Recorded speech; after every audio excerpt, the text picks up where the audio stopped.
So the next part will also talk about other ways that the Prophet ﷺ used to preach to traders and the merchants. So the Prophet ﷺ said to the merchants, selling involves idle talk and oaths. So the Prophet used to keep on preaching not once or twice on a daily basis.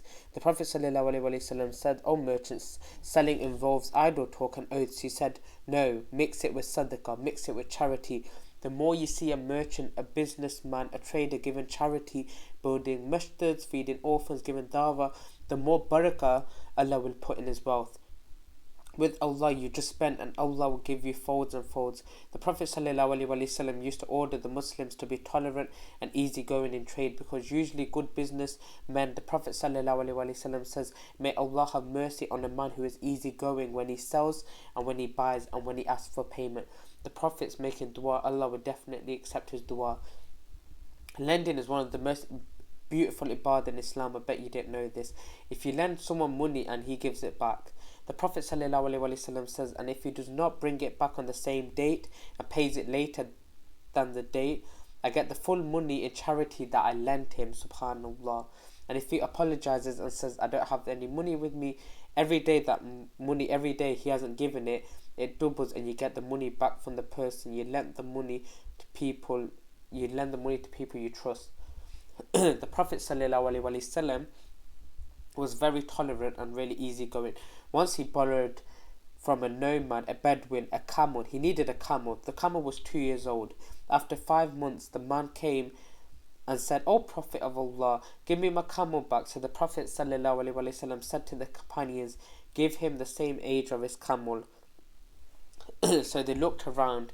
"We have no camel that is 2 years old, but we have a camel that is 3 years old, and this is more expensive." The Prophet ﷺ, out of his kindness and generosity, said, "Give it to him." And when the nomad saw that the camel he got in return for his loan was much better than the one he gave, he said to the Prophet ﷺ, "May Allah reward you as you have rewarded me." Then the Prophet ﷺ, "Verily the best of you are those who are the best in paying off debts." There's no collaboration, otherwise it would be riba. But if I borrow something, no collaboration. So for example, I borrow £10,000 and the following year I pay him back £20,000 a person, and he says, "No, I'll give you 10,000. He says, "I know you gave me 10,000, but I'm giving that extra £10,000 because it's a gift from me." And obviously we accept gifts in Islam because the Prophet ﷺ would accept gifts, not charity. And so this is not riba. The Prophet ﷺ said, "The best of you are those who are best in paying off debts." Also the Prophet ﷺ used to encourage being tolerant and easygoing. People sell and buy on the phone. So if you agreed over the phone and another buyer is interested, he gives you a better offer. So you try to get your way out of the first deal to get the second deal. This is haram. The deal was done over the phone. According to the law, you can get away with it, but in the eyes of Allah, Allah will subhanahu wa ta'ala will punish you for it. So if you've agreed with something over the phone, you've agreed with one person, if the second buyer gives a better offer, you must agree with the first one.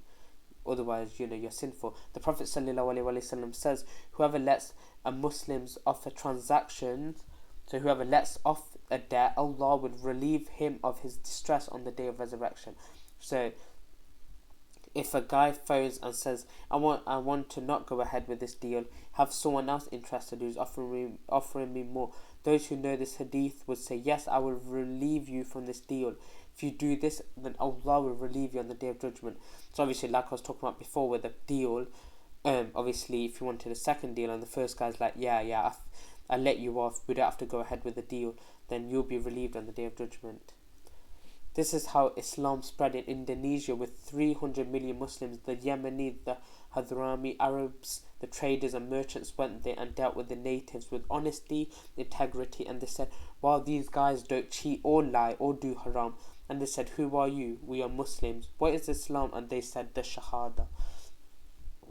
Also the Prophet ﷺ always used to relate trade and payments. So trade and payments were related to the Day of Judgment.